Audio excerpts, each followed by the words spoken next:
Hello everyone, welcome back to the channel. आप लोगों का स्वागत है और आज हम देखने वाले हैं अकाउंटिंग रेशियो। पहले बेसिक्स समझेंगे। 5 नंबर का आपके एग्जाम में चैप्टर है। सबसे इंपॉर्टेंट तो आपको इसके फॉर्मूले याद हो, तो हम आज देखेंगे कौन कौन से टाइप से कौन कौन से फॉर्मूले बनेंगे। एक सॉल्व करने वाला क्वेश्चन आएगा, एक एमसीक्यू बेस्ड क्वेश्चन आ सकता है। तो 5 नंबर तो मिनिमम ही आएगा, ठीक है ना।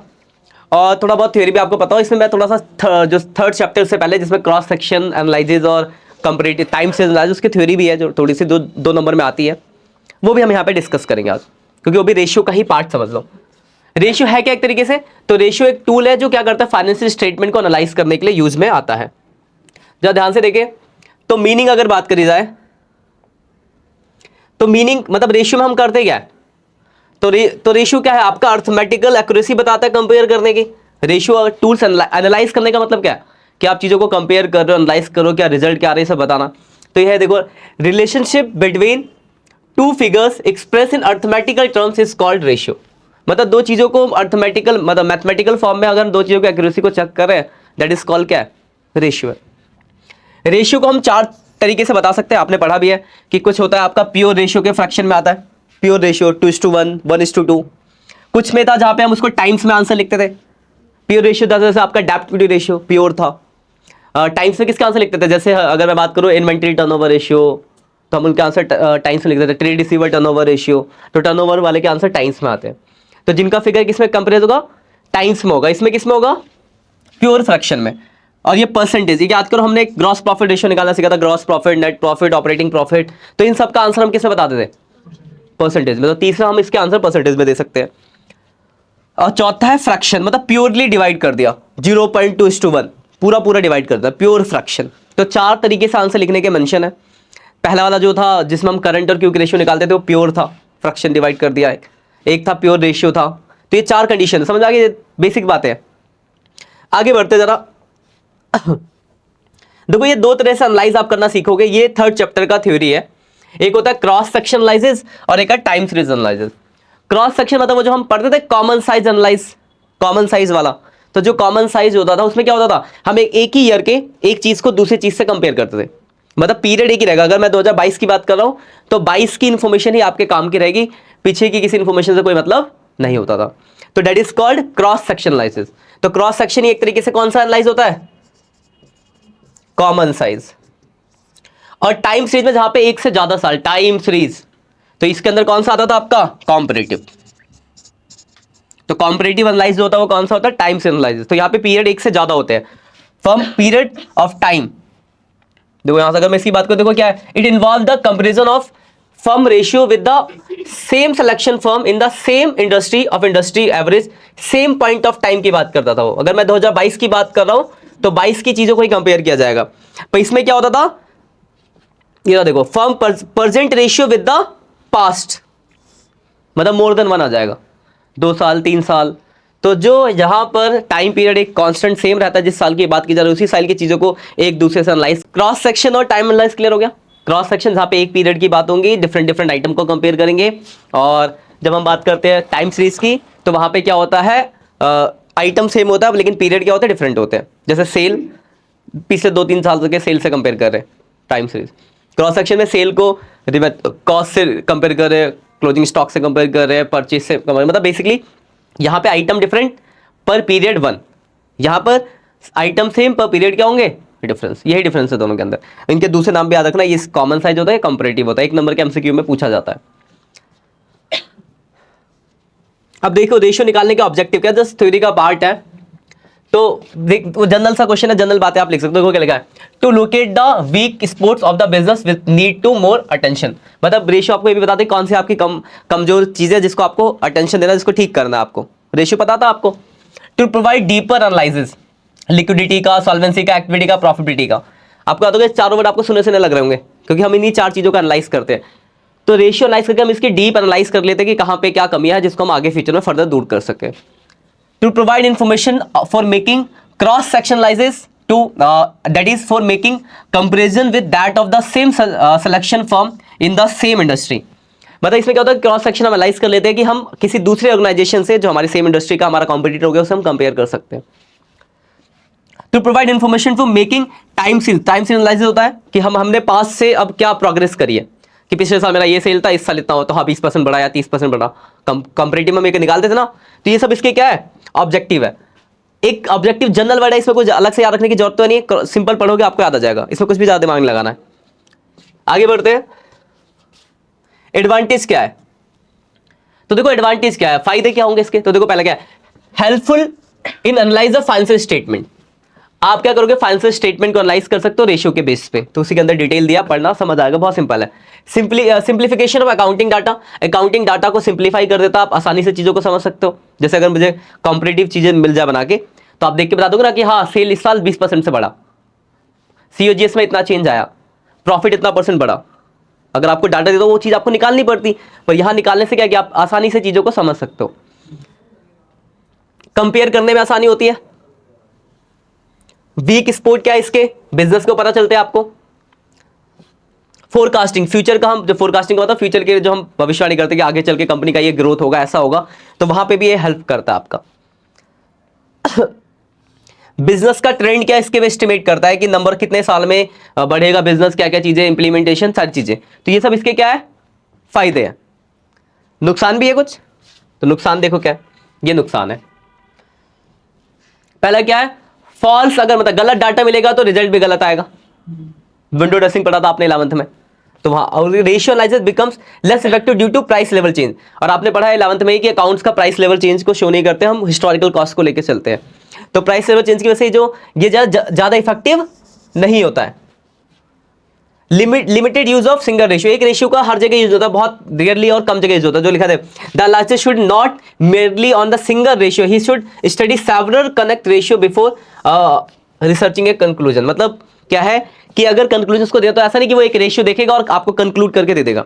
हम 15-20 रेशियो क्यों पढ़ रहे हैं, अगर एक रेशियो से आपका सब कुछ एनालाइज हो जाता तो हम एक ही रेशियो पढ़ते, पर हमने तो बहुत सारे रेशियो पढ़े। तो मतलब क्या है कि इसकी कमी ये भी है कि यहाँ पे आप ऐसा नहीं कि एक रेशियो को देखा और आपने कंपनी के ऊपर टिप्पणी दे दी कि हाँ ये बढ़िया है, ये अच्छा है। आपको बहुत सारे रेशियो, बहुत सारे एस्पेक्ट को देखना पड़ेगा, तो सेवरल मतलब एक से ज्यादा रेशियो को एनालाइज करके देखना पड़ेगा, तो ये भी इसकी कमी है। विंडो ड्रेसिंग आप जानते ही हो, वही 11th वाला कॉन्सेप्ट चिपकाना है कि यहाँ पे मैनिपुलेशन ऑफ डाटा होता है। प्रॉपर स्टैंडर्ड नहीं है, इसकी भी कमियां होती है देखो। और लास्ट क्या था, दिख नहीं रहा, क्वालिटेटिव फैक्टर। ये जनरल बात है, आप जानते हो कि आप 11 से पढ़ते हो कि अकाउंट्स ओनली सिर्फ क्वांटिटी जो मनी के टर्म में होता है सिर्फ उन्हीं चीजों को लिखता है, क्वालिटी को इग्नोर करके चलता है। तो क्वालिटेटिव एस्पेक्ट का फैक्टर को भी ये इग्नोर करता है, तो लेकिन नहीं करना चाहिए। तो ये भी ये सब इनकी क्या है, कमी है। कोई 2-3 पॉइंट आप याद रखना, ये सेकंड चैप्टर की थ्योरी है, काम आ जाएगी। अब देखो ये आप पढ़ते हो आ रहे हो, वही चीज हम दोबारा बता दो आपको। रेशियो 4 सेक्शन में डिवाइड है। पहला है लिक्विडिटी रेशियो, आपने सबने पढ़ा है, हम एक से लिक्विडिटी में हमने 2 रेशियो पढ़ा था, करंट रेशियो, क्विक रेशियो। ये हमारी शॉर्ट टर्म की सॉल्वेंसी, मतलब क्या लिक्विड फॉर्म कितनी, लिक्विडिटी को बताता है, कितना हम कैश है हमारे पास, कितना वर्किंग कैपिटल, इन चीजों को। फिर था सॉल्वेंसी, जिसके अंदर 3-4 रेशियो पढ़ा था, डेब्ट equity ratio, total assets to डेब्ट रेशियो, प्रोप्राइटरी रेशियो, ये सारे रेशियो हमने यहाँ पढ़े थे, इनके फॉर्मूले डिस्कस करेंगे। फिर आता है आपका एक्टिविटी रेशियो, जो टाइम्स में जिनके आंसर आते थे, inventory turnover ratio, trade receivable turnover ratio, trade payable turnover ratio, ये सब यहाँ पढ़ेंगे। Working capital turnover. फिर प्रॉफिटिविटी में हमने 5-6 रेशियो पढ़े थे, gross profit ratio, net profit ratio, operating profit ratio, ROI, ये सब हम यहाँ पढ़ेंगे। तो ये रेशियो को 4 हिस्सों में डिवाइड किया गया, 4 सेक्शन का एनालाइज करते हैं हम। प्रॉफिटिविटी का, कितनी प्रॉफिटिविटी है, क्या एक्टिविटी हो रही है, क्या हमारी सॉल्वेंसी है और क्या हमारी लिक्विडिटी है। क्लियर पॉइंट यहाँ तक। अब एक एक करके हम चारों के फॉर्मूले डिस्कस करेंगे, चीजों को डिस्कस करेंगे। पहला है लिक्विडिटी रेशियो। तो लिक्विडिटी रेशियो का काम क्या होता है, refers to ability of firm to meet the current liabilities. इसका बेसिक काम क्या होता है, लिक्विडिटी मतलब क्या है, कितनी क्या चीजें हमारे पास कैश में है या कैश में जल्दी से इजीली कन्वर्ट हो जाए। तो शॉर्ट टर्म की लायबिलिटीज को मीट करने कितने एबल हम, ये शॉर्ट टर्म सॉल्वेंसी भी बताता है एक तरह से समझ लो। लॉन्ग टर्म सॉल्वेंसी में आपकी सॉल्वेंसी रेशियो आ जाती है, लिक्विडिटी मतलब शॉर्ट टर्म सॉल्वेंसी कितनी है। These ratio are used to access the short-term financial position of the concern, that is indicate the firm ability to meet the current obligation out of the current resources। मतलब ये बताता है आपको कि अगर आपको एकदम से अचानक करंट में एकदम से कुछ पैसे की जरूरत पड़ जाए, किसी ऑब्लिगेशन को पे करना पड़े, तो आप कितने लिक्विड हो, कितने कैपेबल हो कि कितना पैसा आप चुका सकते हो। तो इन चीजों को आपका लिक्विडिटी रेशियो बताता है। लिक्विडिटी रेशियो में देखो वर्ड आएगा, इस लिक्विडिटी में 2 रेशियो में पढ़ने हैं, करंट रेशियो और दूसरा क्विक रेशियो। इसके और 2 नाम है, एसिड टेस्ट रेशियो और लिक्विडिटी रेशियो। इतनी बात आपको क्लियर है। अब इनके जरा फॉर्मूले देख लेते हैं, नोट करने की जरूरत नहीं है, वैसे मैं समझा, पहले पढ़ लेते हैं, फिर उसके बाद सॉल्वेंसी रेशियो आएगा। जो शॉर्ट लॉन्ग टर्म की सॉल्वेंसी को बताता है, इसमें आपके 4 रेशियो पढ़ने हैं, डेब्ट equity ratio, total assets to डेब्ट रेशियो, प्रोप्राइटरी रेशियो और इंटरेस्ट कवरेज रेशियो। इनके फॉर्मूले हम डिस्कस करेंगे। ये क्या बताता है आपको, तो लॉन्ग टर्म की लायबिलिटीज को मीट करने की बात कर रहा हूं, वो था शॉर्ट टर्म, ये किसकी बात कर रहा है, लॉन्ग टर्म की।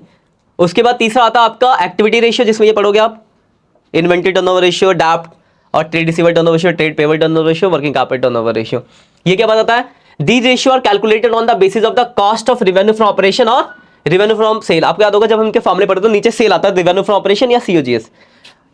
वैसे हम रेवेन्यू फ्रॉम ऑपरेशन तक कभी इन केस किसी क्वेश्चन में रेवेन्यू फ्रॉम ऑपरेशन दिया नहीं है, ना निकालने की कोई पॉसिबिलिटीज है, तब हम ये लेते थे, मतलब सेल के बेस पे निकलता। जैसे आप बात करें इसके आगे देखो, these ratio are also called turnover ratio. आज कल हम ट्रेड रिसीवेबल टर्नओवर रेशियो निकालते थे, तो वहां पे बात आती थी ट्रेड रिसीवेबल किस पे आता है, डेटर पे। डेटर कब होगा, जब उधार बेचोगे, तो फॉर्मूला होता था net credit sale upon average trade receivable, ठीक है ना। अब इन्वेंटरी टर्नओवर रेशियो निकालते, तो इन्वेंटरी किसका होता है, सीओजीएस का, तो COGS upon average inventory into, मतलब सीधे टाइम्स में आंसर आ जाता है, इनटू तो यहाँ लगता नहीं था। तो बेसिकली क्या होता है, ये दो चीजों पे बेस्ड होता है, एक सीओजीएस पे और दूसरा रेवेन्यू फ्रॉम ऑपरेशन पे। Higher turnover ratio indicate the better use of capital और resources and in turn to lead the higher profitability. ये सब आपके पॉइंट काम की बात है कि अगर आपका ये रेशियो हायर है तो आपके लिए क्या है, ये अच्छा है। हायर इसका मतलब क्या कि आप रिसोर्सेज का अच्छे से यूज करो। तो छोटे छोटे कीवर्ड आपके काम आ सकते हैं एक नंबर के एमसीक्यू के चक्कर में। कई क्वेश्चन बोले कि इन्वेंटरी टर्नओवर रेशियो हाई है तो अच्छा है बेकार है, तो अच्छा है। अगर हायर है तो मतलब क्या कि आप रिसोर्सेज का कैपिटल का अच्छे से यूज करो तो आपको फ्यूचर में अच्छा प्रॉफिट हो, ठीक है ना। तो कुछ बातें काम की। आप देखो इनके बाद तीसरा क्या था, चौथा क्या, प्रॉफिटेबिलिटी। तो ये क्या, efficiency and the success of the business can be measure with the help of profitability ratio. मतलब कंपनी कितना प्रॉफिट, क्या ग्रोथ कर रही है, ये आपके प्रॉफिटेबिलिटी रेशियो बताते हैं। इसमें क्या है, it's the main objective of all the business concern is to earn profit. हर एक बिजनेस का मोटिव तो ये होता है प्रॉफिट कमाना। और प्रॉफिट को कहां से मेजर करेंगे, तो इन रेशियो से। तो इनमें कौन कौन से आएंगे, gross profit, operating ratio, operating profit ratio, net profit ratio और रिटर्न ऑन कैपिटल एम्प्लॉयड। और ये सारे रेशियो के फॉर्मूले हमने पढ़े हैं, सारे रेशियो के फॉर्मूले हम आज डिस्कस करेंगे। फॉर्मूले याद होना बहुत इंपॉर्टेंट है, तभी आप क्वेश्चन कर पाओगे। फिर हम कुछ इंपॉर्टेंट क्वेश्चन डिस्कस करेंगे, ठीक है। एक एक करके बढ़ते आगे। पहला लिक्विडिटी। लिक्विडिटी रेशियो में पहला ratio current ratio. Current ratio का फॉर्मूला होता है current assets upon current liabilities. Current assets क्या क्या होते हैं, तो कुछ एग्जांपल दिए मैंने, बहुत आपको बेसिक समझा रखा है। याद रखना, अगर आपको फर्स्ट चैप्टर जो है जिसमें बैलेंस शीट की हेडिंग सब ऐड है, वो अगर आपको बहुत अच्छे से आता है तो ये सब आपको याद रखने की जरूरत नहीं है। लेकिन अगर नहीं आता तो आपको ये यहाँ से देख के इससे नोट्स बना लेना। डिस्क्रिप्शन में आपको ये लगा पीपीटी दे दूंगा, वहाँ से आप डाउनलोड करके अपने नोट्स बना लेना। करंट रेशियो में करंट एसेट्स, तो करंट एसेट्स क्या होते हैं, जो 12 महीने में कैश में कन्वर्ट हो जाते हैं, कुछ एग्जाम्पल दिए गए हैं। और उसके बाद करंट लायबिलिटीज क्या होती है, उसके एग्जाम्पल दिए गए। ये सब करंट एसेट्स है। और ये देखो, ये आइटम उसमें नहीं आते, ये करंट लायबिलिटीज है, ये सारी चीज़ें इसके अंदर आती है। तो यहाँ से आप अपने करंट एसेट्स और करंट लायबिलिटीज के नोट्स बना सकते हो कि क्या क्या आता है। जैसे लायबिलिटीज में शॉर्ट टर्म बोरिंग आती है, ट्रेड पेबल आता है जिसमें बिल्स पेबल हो गया, क्रेडिटर हो गया। अदर करंट लायबिलिटीज में क्या क्या है, current maturity of long term डेब्ट हो गया, इंटरेस्ट आउटस्टैंडिंग हो गया। कुछ एग्जाम्पल दिए हुए, ये उनके लिए है जिन्हें फॉर्मूला याद नहीं है या बहुत गड़बड़ है, तो आप यहाँ से नोट्स बना सकते हो। अगर आपको चीज़ें पता है तो कोई दिक्कत नहीं है। पहला रेशियो क्या, करंट रेशियो, जिसका फॉर्मूला क्या है, C/CL। बस फॉर्मूले सब लिख लेना साथ के साथ। ये डीप एनालिसिस के लिए, जिस रेशियो का आपका गड़बड़ हिसाब किताब, उसका आप डीप देख सकते हो, ठीक है। यहां तक समझ आ गई बात। दूसरा क्यूक रेशियो। क्यूक रेशियो का फॉर्मूला होता है quick assets upon current liabilities. Quick बोल लो चाहे लिक्विड बोल लो, quick assets upon current liabilities. Current liabilities तो पिछले जैसा ही है।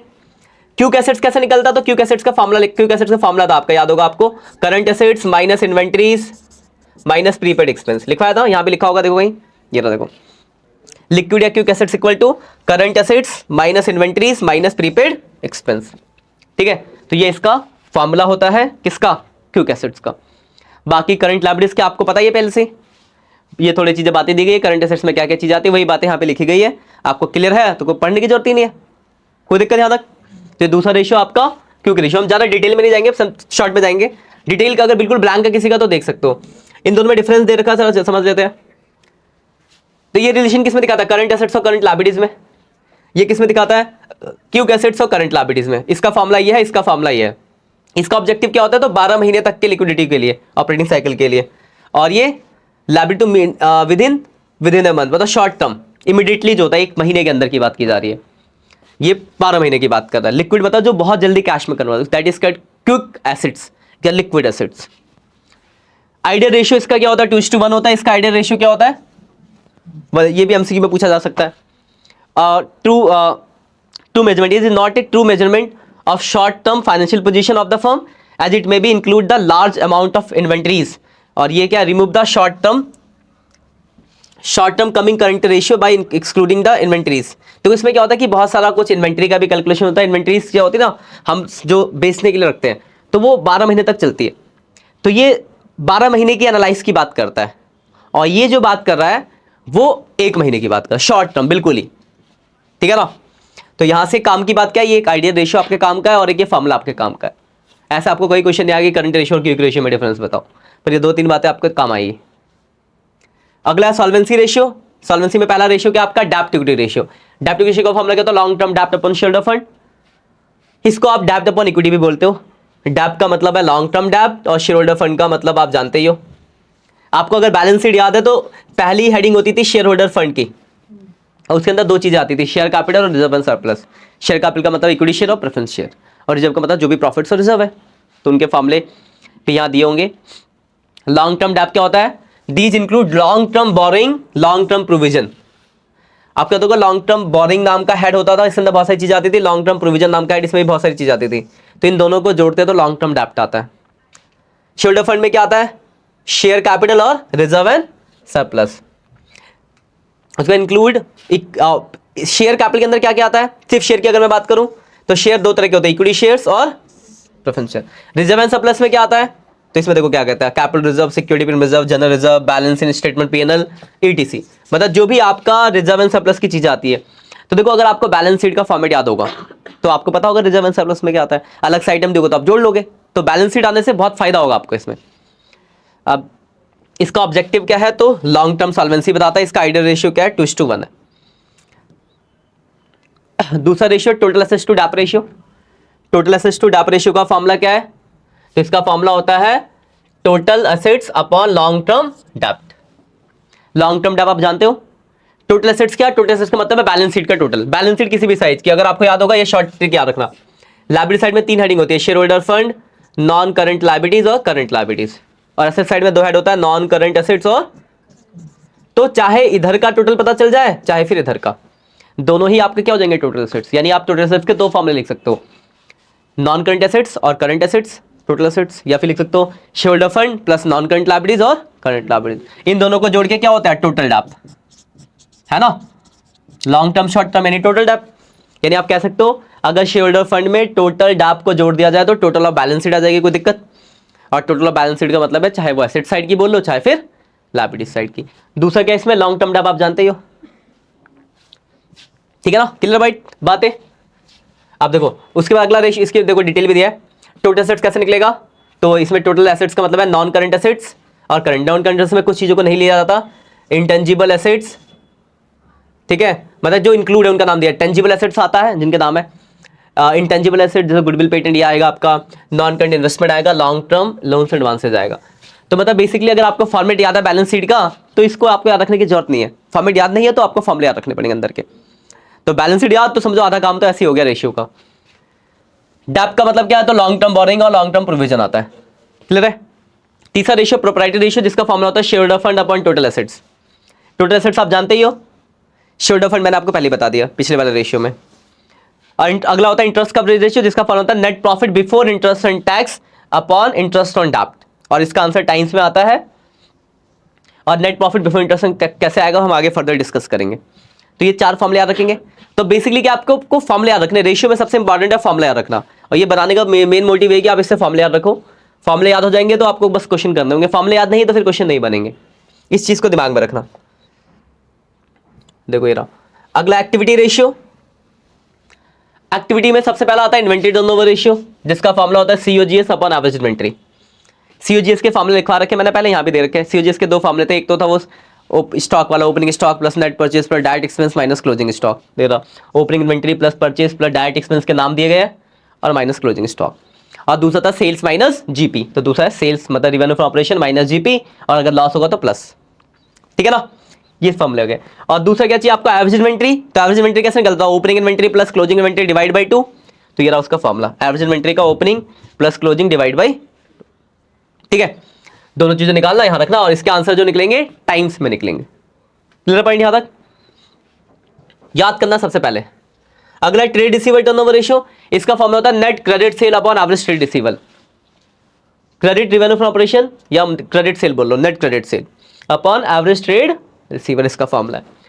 अब एवरेज ट्रेड रिसीवेबल तो आप जानते हो, opening trade receivable plus closing divide by 2। Trade receivable का मतलब होता है डेटर और बीआर। ये रहा देखो, डेटर और बीआर। किसी क्वेश्चन में सिर्फ डेटर दिया तो सिर्फ डेटर लोगे, सिर्फ बीआर दिया तो सिर्फ बीआर लोगे, दोनों दिया हो तो दोनों को जोड़ के लिख लोगे। और एवरेज एक, ये समझ आ गया। और क्रेडिट रेवेन्यू फ्रॉम ऑपरेशन तो आप जानते हो, क्रेडिट सेल या तो दिया है तो बहुत अच्छी बात है, वरना अगर मैं टोटल सेल में से कैश सेल और सेल्स रिटर्न घटा दूंगा तो क्या आ जाएगा आपका, क्रेडिट सेल, ठीक है ना। तो जब आप क्वेश्चन करोगे तो और अच्छे से समझ पाओगे, तो प्रैक्टिस थोड़ी जोर दें। और दूसरा इसमें एक चीज और निकलता है, एवरेज कलेक्शन पीरियड, बहुत इंपॉर्टेंट है, ये भी दे देता, आप बच्चों को याद नहीं आता क्योंकि क्वेश्चन कम है। एवरेज कलेक्शन पीरियड का फॉर्मूला होता है, अगर आप दिनों में निकाल लो तो ऊपर लिखोगे 365 upon trade receivable turnover ratio. महीने में निकालोगे तो यहां लिख दोगे 12 upon trade receivable turnover ratio. दिन वाले का आंसर दिन में लिखोगे, महीने वाले का आंसर महीने में लिखोगे। क्वेश्चन में स्पेशली मेंशन हो तो बहुत अच्छी बात है, वरना आप किसी में भी निकाल सकते हो। तो एवरेज कलेक्शन पीरियड का फॉर्मूला है डेज या मंथ या वीक में हो तो week upon trade receivable turnover ratio. तो यहां दो फॉर्मूले बनते हैं, ट्रेड रिसीवेबल टर्नओवर रेशियो का, एक एवरेज कलेक्शन पीरियड का, ठीक है। यहां तक आगे बढ़ते हैं। अगला ट्रेड पेबल टर्नओवर रेशियो। देखो पिछले बार से लिंक है, रिसीव कब होता है, जब उधार बेचते हो, पेबल कब होगा, जब उधार खरीदोगे। तो इसमें फॉर्मूले ऊपर आ गया नेट क्रेडिट परचेज। तो net credit purchase upon average trade payable. Trade payable में दो चीजें आती है, क्रेडिटर और बीपी। तो ओपनिंग का जोड़ेंगे दोनों, क्लोजिंग का जोड़ेंगे, डिवाइड कर देंगे 2 से। जो इन्फॉर्मेशन में नहीं होगा उसको इग्नोर कर देंगे। कभी कभी क्वेश्चन लिखा होगा सिर्फ क्लोजिंग ही दिया हो, क्लोजिंग का डेटर या क्रेडिटर और बीपी दिया है, तो फिर आपको 2 से डिवाइड करने की जरूरत नहीं है। ओपनिंग क्लोजिंग होगा तब एवरेज करोगे, सिर्फ क्लोजिंग है तो नहीं, सिर्फ ओपनिंग होगा तो क्लोजिंग निकालने का कोई ना कोई सिचुएशन होगा, आपको क्लोजिंग निकालना पड़ेगा, फिर आप एवरेज निकालोगे। और यहाँ पे निकलेगा average payment period, answer formula वही है, दिन में या वीक में जिसमें बोला वो, upon trade payable turnover ratio. वहाँ ट्रेड रिसीवेबल था, यहाँ ट्रेड पेबल हो गया। तो देखोगे तो ये और पिछला रेशियो लगभग सिमिलर मिलता जुलता होगा, ठीक है। उसके बाद है प्रॉफिटेबिलिटी रेशियो। फिर मैं कुछ एंड में मैं आपको कुछ बातें बताऊंगा जो आपको ध्यान रखनी है थोड़ी सी, फॉर्मूला याद करने के बाद। ग्रॉस प्रॉफिट रेशियो, इसका फॉर्मूला होता है gross profit upon net cell into 100। Gross profit कैसे निकलेगा आप जानते हो, सेल में से अगर सीओजीएस को घटा दो तो जीपी आ जाता है। सीओजीएस कैसे निकलेगा ये पहले बता रखा, वही फॉर्मूला यहां दोबारा लिखा है, ठीक है ना, पीछे वाले में हमने डिस्कस कर लिया था।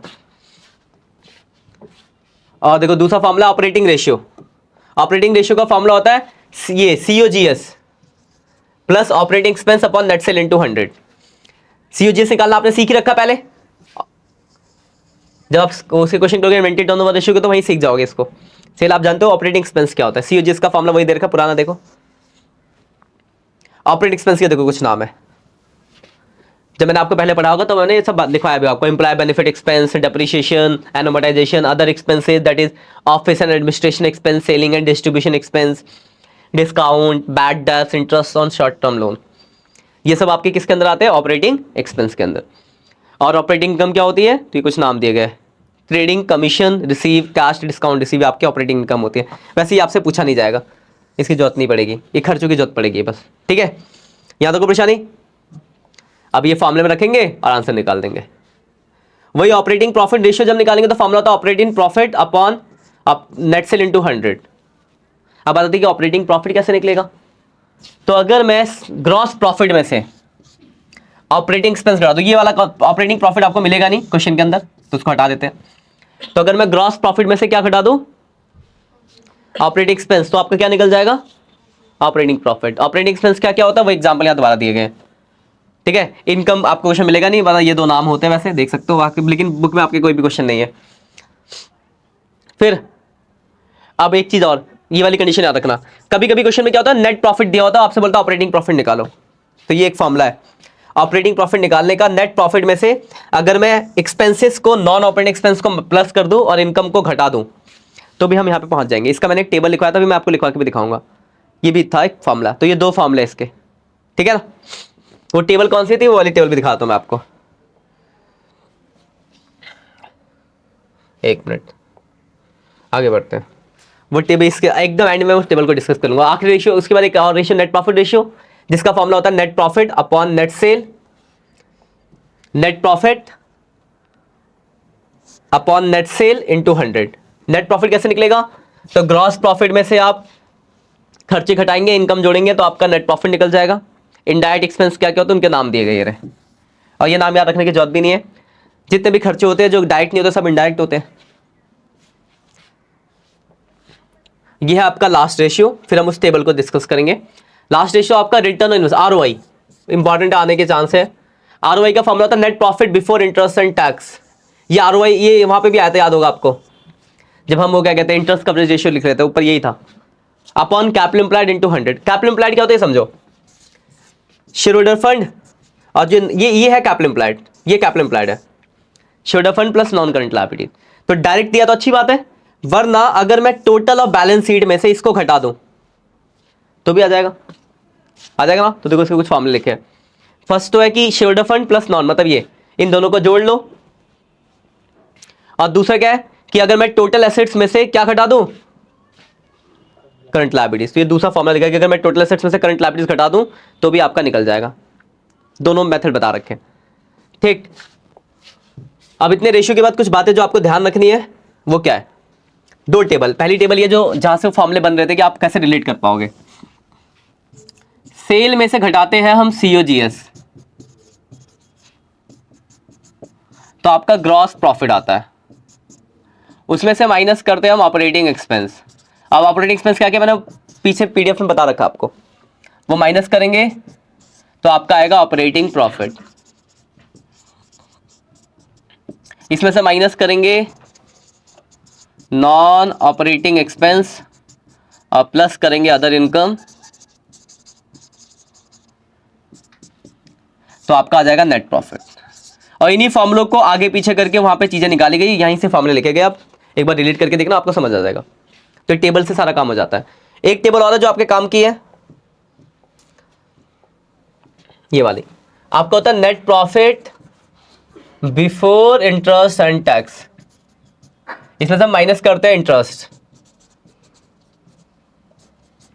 तो आपका आता है नेट प्रॉफिट बिफोर टैक्स।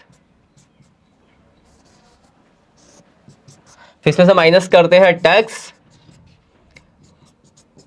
तो आपका आता है नेट प्रॉफिट आफ्टर टैक्स। अब इसके क्या जरूरत पड़ेगी आपको फॉर्मूले में क्या चाहिए, ये चाहिए ना, net profit before interest and tax. तो अगर ये दिया तो बहुत अच्छी बात है, लेकिन कभी कभार क्वेश्चन में ये दिया होता है, तो आपको क्या करना पड़ेगा, टैक्स और इंटरेस्ट दोनों ही क्या करने पड़ेंगे, जोड़ने पड़ेंगे। जोड़ोगे तब तो ऊपर जाओगे। और कभी कभी इसका रेट दिया होता है, तो उसका एक फॉर्मूला है, ये फॉर्मूला भी काम का बहुत याद रखना। देखो आपको जो फॉर्मूले के लिए चाहिए, आपको फॉर्मूले के लिए चाहिए नेट प्रॉफिट बिफोर टैक्स, लेकिन कभी कभी क्वेश्चन में नेट प्रॉफिट आफ्टर टैक्स दिया होता है, टैक्स का रेट होता है यार, अमाउंट होगा तो कोई दिक्कत नहीं, इसमें जोड़ोगे यहां पहुंच जाओगे। लेकिन अगर रेट हो तो कैसे निकलेगा, तो फॉर्मूला याद रखना ये वाला, net profit before tax equal to net profit after tax into 100। क्या है, net profit after tax into 100 upon 100 minus tax rate. ये माइनस है बीच में, ठीक है, 100 माइनस टैक्स रेट लिख देता हूं मैं दोबारा से, 100 माइनस टैक्स रेट, ठीक है। तो एक ये नेट प्रॉफिट बिफोर टैक्स का फॉर्मूला रखना, net profit after tax into 100 upon 100 minus tax 6। ये फॉर्मूला लगा कि हम बिफोर टैक्स पे आ जाएंगे, मतलब यहां आ जाएंगे, फिर इसमें ये से जोड़ेंगे इंटरेस्ट, फिर यहाँ पहुंच जाएगा। इंटरेस्ट कैसे निकलेगा, तो आपको डिवेंचर वेवेंचर दोगे, उस पर रेट होगा, उससे आप इंटरेस्ट निकाल लोगे, या फिर इंटरेस्ट सीधे दिया तो बहुत अच्छी बात है। तो पहले देखो, क्वेश्चन करने से पहले याद रखना, शॉर्ट में मैंने आपको सारे फॉर्मूले डिस्कस करे, तो आप ये नीचे पीपीटी मिल जाएगी, वहां से आप चीजों को देखो, जो लिखवाया है वो तो नहीं मिलेगा, वो सिर्फ रॉ फाइल मिलेगी। जो लिखवाया है वो आप रजिस्टर में नोट बना लेना, और बाकी जो भी चीजें इसके अंदर है पीपीटी में डिस्क्रिप्शन लगा दूंगा, वहां से आप उसको डाउनलोड करके अपने नोट्स तैयार कर लेना। सारे फॉर्मूले याद करो, फिर हम इसके अगली क्लास में कुछ इंपॉर्टेंट क्वेश्चन डिस्कस करेंगे, ठीक है। बाकी मिलते हैं, अपने दोस्तों के साथ इस लेक्चर को जरूर शेयर कर देना कि वो भी इन फॉर्मूलों को याद कर ले, 5 नंबर पे पक्के कर ले। बाकी मिलते हैं नेक्स्ट लेक्चर में, तब तक के लिए बाय बाय।